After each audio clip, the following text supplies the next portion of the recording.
And good evening, ladies and gentlemen. Welcome here as we prepare for race number 3 of the season of the NRSL Winston SuperSpeedway Series. We are here at Bermuda, under the lights here at the Bermuda Triangle. Hopefully everybody won't disappear. Hopefully the NRSL won't disappear. You know, it's a possibility. Anyway, these drivers have taken their lives into their hands to come here today for this third race of the season. Coming off the heels of a very exciting race at Dragonette, which was on the heels of a very exciting Daytona race. As we head into this one, getting set for 24 laps of racing. Let's waste no time. Let's go get that command. Drivers, start your engines. William Brock going to start on the pole position alongside of J Gardner in the 46. And we will now, as you take a look down in the description of this video to see your starting lineup, we will now give you the point standings coming to this race of what your playoff would look like if the season were to begin now. Drivers that currently are top 10 in the point stage, points leader, the only one that has started off the season with 2 top 10s, let alone 2 top 5s, Zachary Fitzwater. James Richardson second in points, Levi McIntyre dropped to third, our winner from Daytona. Austin LaPlante is 4th, Ashlyn Boyd is in 5th. 6th place is Joseph Srigley, 7th Alex Gray, 8th Kyle Keith, 9th Ryan Brommer, and Stephen Morgan is currently the completion of your top 10. I'm trying to find the best camera angle here to be able to see these drivers. I guess this is the best it's going to get. Right now, the 2 wildcard spots would be held first by Zach Rogers. He's 12th in points, our winner last week from Dragonette. And then the highest driver without a win outside the top 10 would be Phil Parker in 11th. So right now, those would be the 2 drivers that would currently hold on to the wild card positions. But all that could change dependent on what takes place here tonight at Bermuda.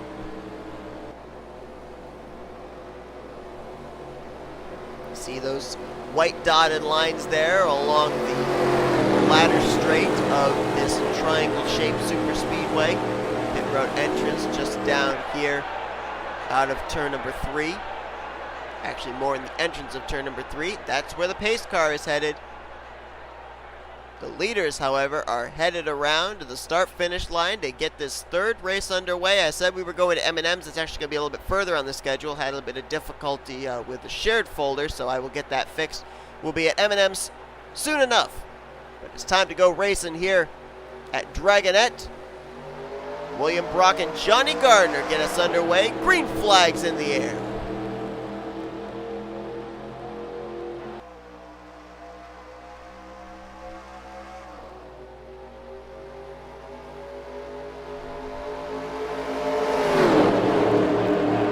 See that dust kicked up there off of turn number 1.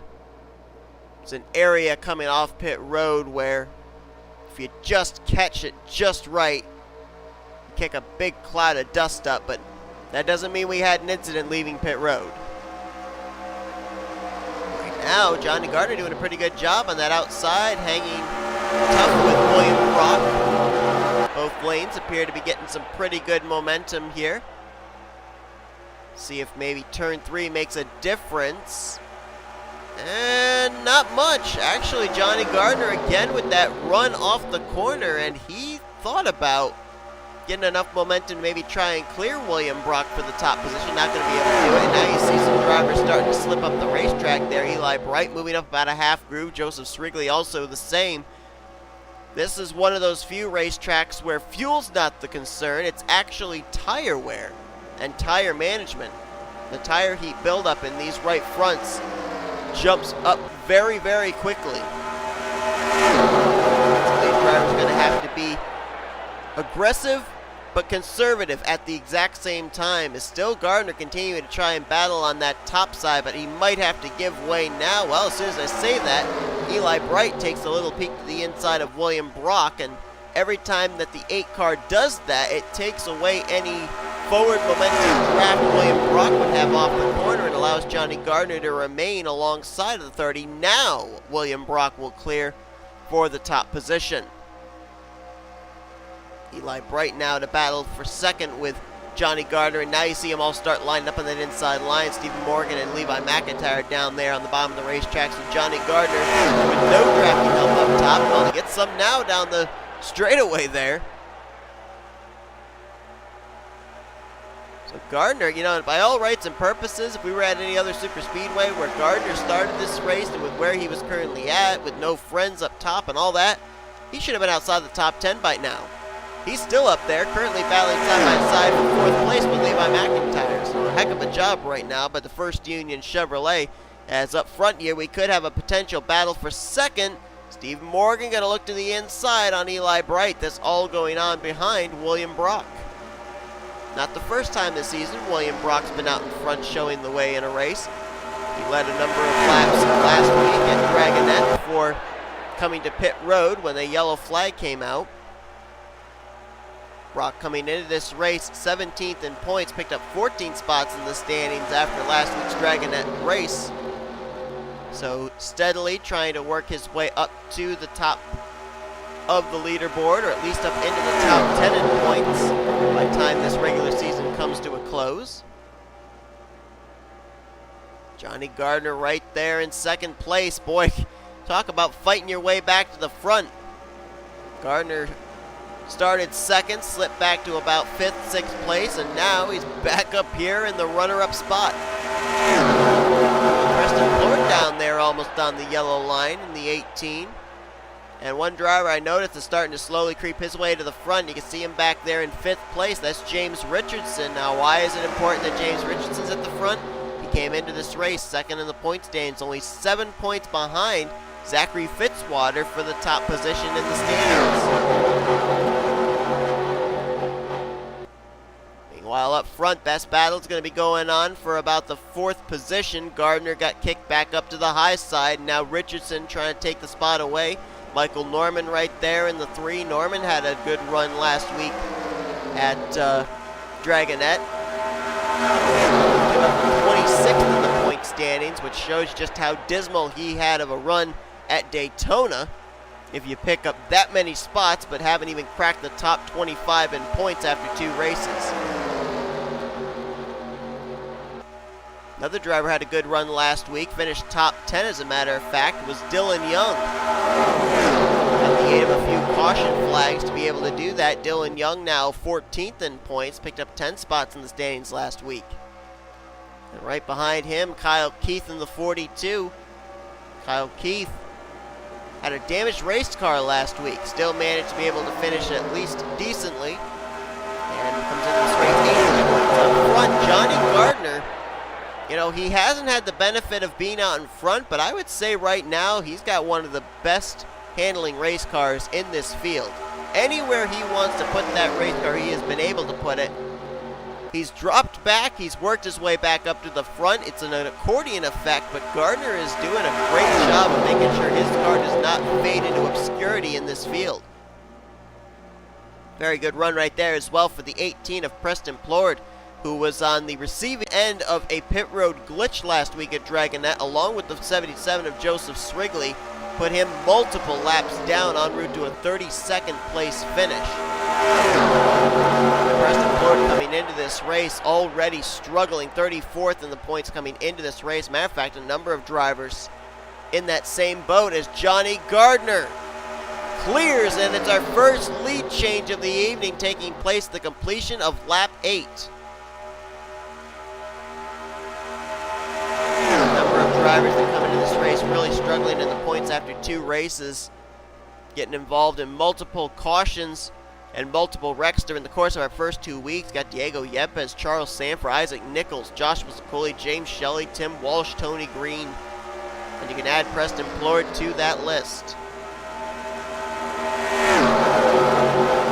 Just like that, the driver that was out in front showing the way in this race has been kicked up to the high side. Now he's starting to fade back there.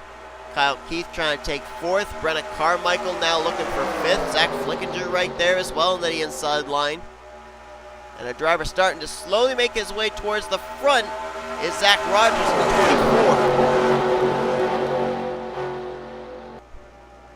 24. Rogers, our winner last week at Dragonette. Kyle Keith now side by side for 3rd with Dylan Young, as Gardner shows the way. Gardner coming into this race currently situated 23rd in points. picked up 15 spots in the standings last week at Dragonette. We've had 2 races so far this season. A Ford went to victory lane in Levi McIntyre at Daytona. A Chevy last week at Dragonette in Zach Rogers. Right now a Chevy leading this race, but there is a Pontiac right there in second, so maybe, just maybe, we could have 3 different race winners and 3 different race-winning manufacturers in the first 3 races of this season. Brenna Carmichael has now come up into the 3rd position, and now looks like might be going for 2nd on the 18 of Preston Plourd.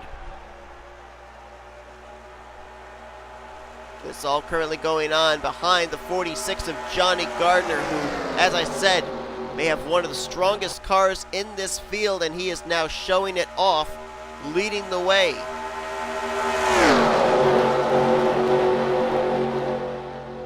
Flickinger there in the 6. Flickinger faded outside of the top 10 in points after a poor performance last week at Dragonette. He came into Dragonette inside the top 10 in points, left 25th in the standings, and right behind him is Ashley Boyd in the 16. Ashley Boyd 5th in points coming into this race. Top 10, the point stands coming into this race were separated by only 19 points, so the points are still very close up there inside the top 10. And of course, with our playoff system this season, these drivers are fighting tooth and nail for consistent runs to remain or get into the top 10 in the point standings.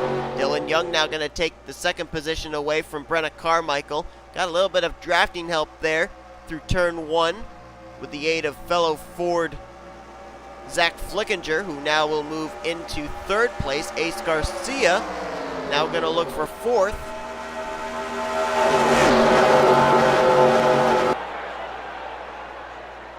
Now we got to see if these 2 Fords might be able to work together to gang up on the Chevrolet of Johnny Gardner.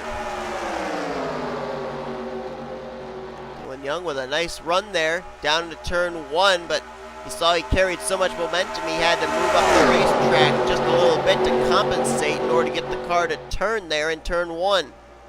Flickinger had to do the same thing, only he slipped up too high, and that opened the door for Ace Garcia to step in and take away that 3rd position.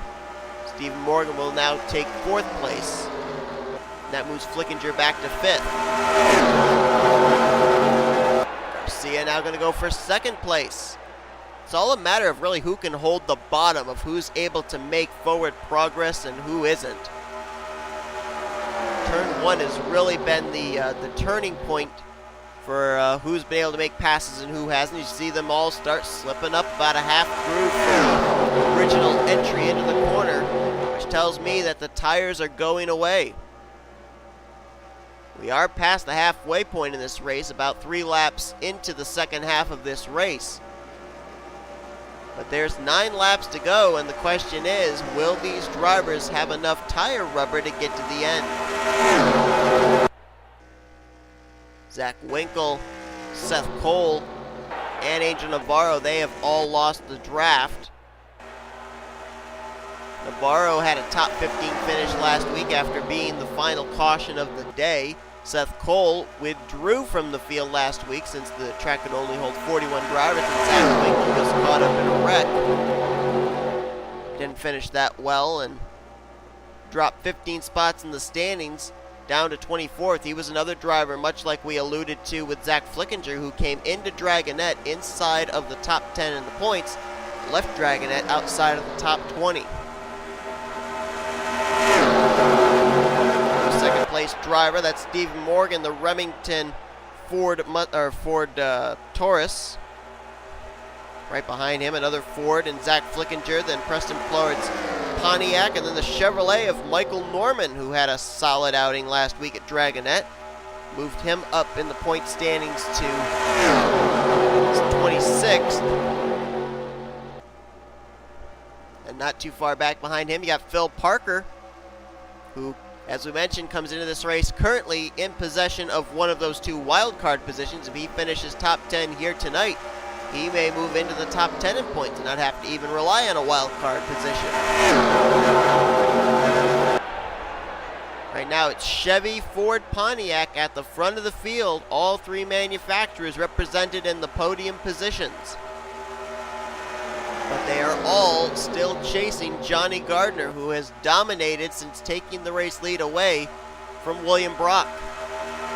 Nobody has really been able to make a challenge on him. They can get to his back bumper, but they can't seem to make the move. Boy, Flickinger got a good run there down this straightaway, though. He might be able to look to the inside in this corner. Lifted a little bit, slides up the racetrack, and that's going to cost him some ground. Might get a little bit of a slipstream off of Preston Plourd, but I think Gardner said he's coming to pit road. Yes, he is. So is Michael Norman. And now we've got pit stops. Boy, Ashland Boyd just barely made it onto pit road. This is one of the toughest tracks to get onto pit lane. And I think the caution's out. I think the caution may be out. I think someone messed up their entry to the pit lane, and that appears to be the case. Yellow flag waves. Flickinger stays out, and now all of these drivers that didn't come to pit road under green flag conditions, it'll be a little bit easier for them to get onto pit road, as they'll be able to do it under yellow. Jonathan Zoerlein sitting on pit road.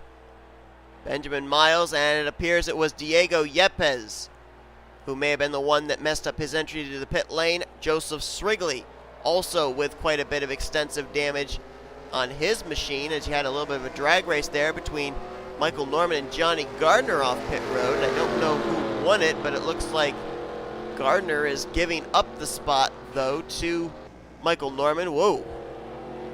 Gardner hitting a bit of a spot there. Is there damage on the 97? There is some damage on the left side.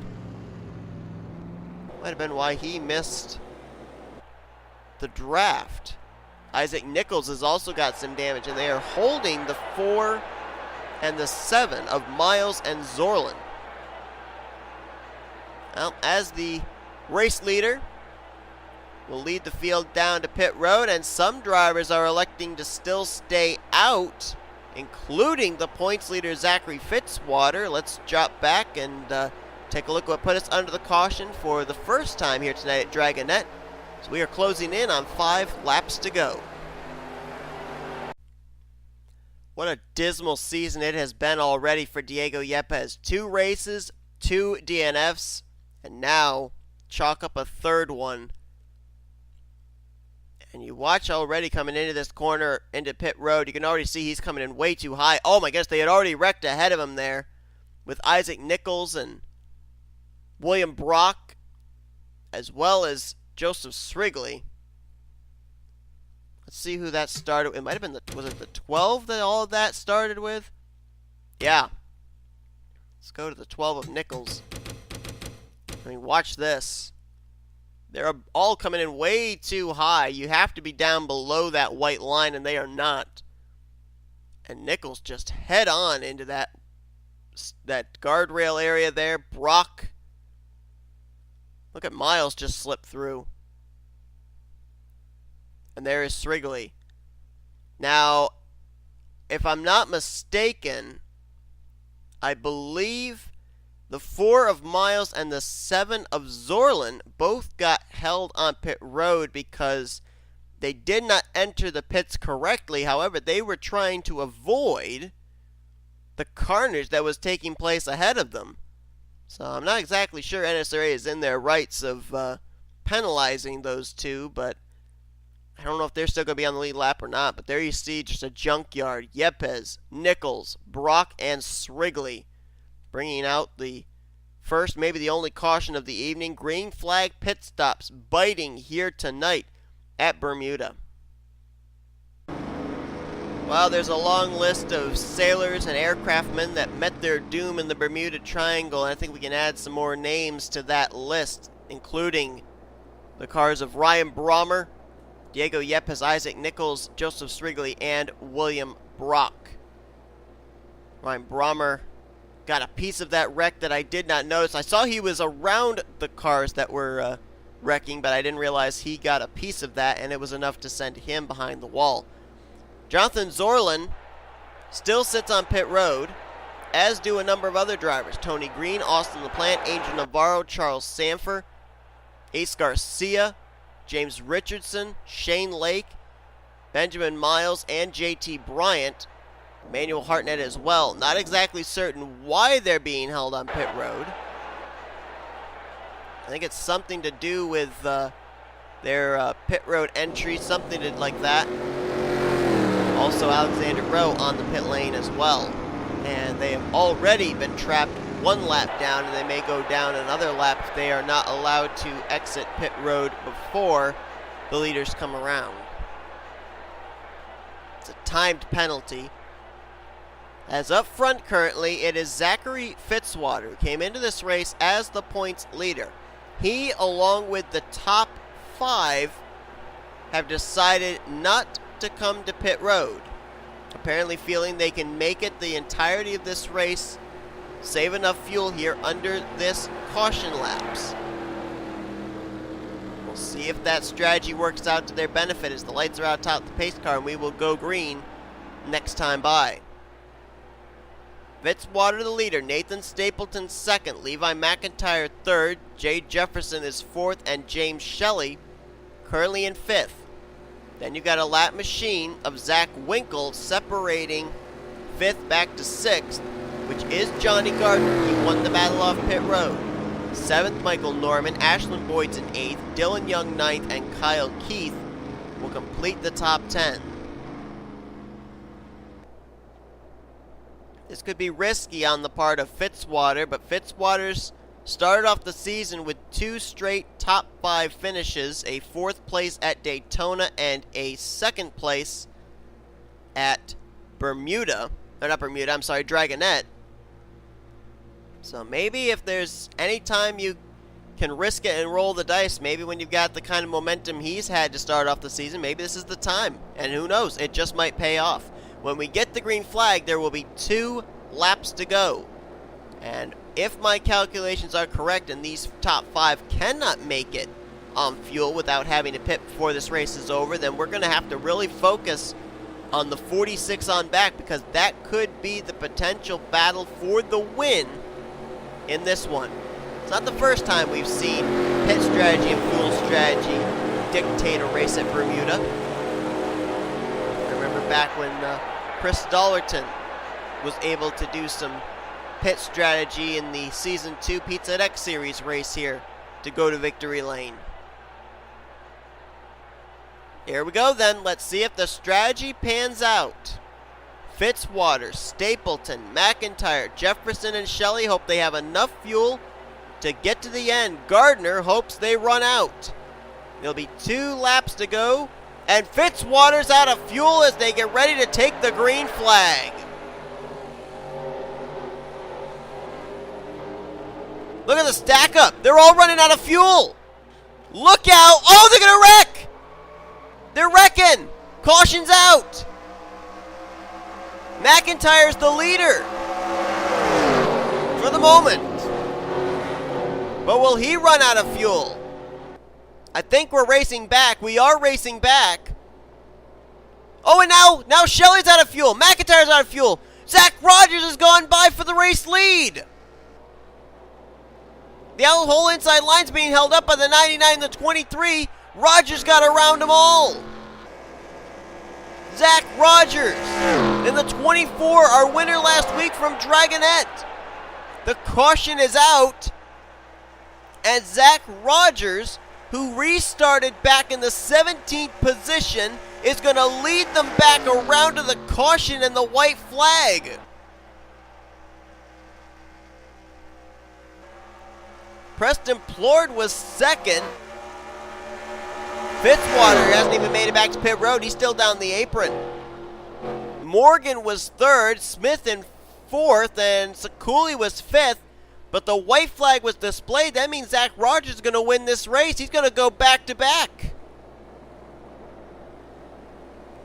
As I mentioned, Rogers restarted back in the 17th position, and in a matter of 1 lap, due to drivers running out of fuel at the front of the field, Zach Rogers picked up 17 spots in a matter of about half a lap, and it looks like he will be taking his 2nd checkered flag of the season here tonight at the Bermuda Triangle.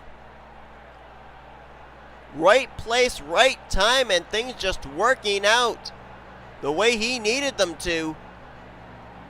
Checker flags in the air, and it'll be official. Zach Rogers will put the 24 in victory lane for the second straight week. He takes the checkered flag here tonight at the Bermuda Triangle. What a crazy finish. But just like that, 2 races and we already have a multi-win driver. Or 3 races and we already have a multi-win driver. Zach Rogers making a clear case for himself to be in the playoffs this season to battle for the championship. I'm assuming the session is complete, the standings are official. Nope, not yet. Now they are. Man, that was crazy. Rogers, he's going to take the win. Preston Plourd's going to finish the night out in second. Stephen Morgan in third. Patrick Smith fourth. And Joshua Ciculli in fifth. Thought that maybe J Gardner was in the catbird seat, being the first car that was definitely going to be able to make it on fuel, but he got held up by those drivers that were slow. He'll have to settle for 6th. Tim Walsh was able to pop into the top 10 with a 7th place run. Ashland Boyd in 8th. Michael Norman 9th. And Z Flickinger is going to complete the top 10. Look on down there through the rest of the finishing results, and you just see the drivers that ran out of fuel. James Shelly 20th, Levi McIntyre 21st, J Jefferson finishing out of the race in 23rd, Nathan Stapleton was 24th, and Zachary Fitzwater, this may cost him the points lead, as he's going to finish the day out in 26th, make that 25th. He did manage to finish ahead of James Richardson, who was 7 points back. Richardson finishing 28th. And Levi McIntyre didn't finish too far ahead in 21st, and he was 9 points back. However, the driver I would be concerned about if I am Zachary Fitzwater, wanting to keep my points lead, would be Ashland Boyd. Boyd finishing in 8th, and Fitzwater finishing 25th. That's a 17-point difference, and Boyd came into this race only 13 points back. So I think Ashland Boyd might take the points lead over heading into next week's race. And as you look on down here through the remainder of the finishing results of drivers trapped multiple laps down, it was due to some kind of pit road infraction where NRSL officials held them for most of the remainder of the race, from Angel Navarro on down to Benjamin Miles. So not certain what that was all about, but obviously that's a tough break for those guys, not getting a chance to be in the hunt for the finish of this race. And then Ryan Brommer, Diego Yepez, Isaac Nicholls, Joseph Srigley, William Brock all got involved in a big wreck that took place at the pit road entrance, putting us under our only caution. Well, I should say our first of 2 cautions of the day, as we did finish this race technically under yellow. And Jonathan Zoerlein finishes 7 laps down in the 42nd position. Wow, that was a crazy race. I mean, of course it was a crazy race. We were at the Bermuda Triangle. Crazy things happen here. And This was a first for me. I don't think I've ever seen a driver be able to go from 17th to the win in the matter of half a lap, but it's exactly what happened here tonight. Anyway, thank you all for tuning in to tonight's race. If you enjoyed it, be sure to give this video a like, subscribe to be part of the crew today. Zach Rogers is now already a 2-time winner of the season, going back-to-back last week at Dragonette to this week at Bermuda.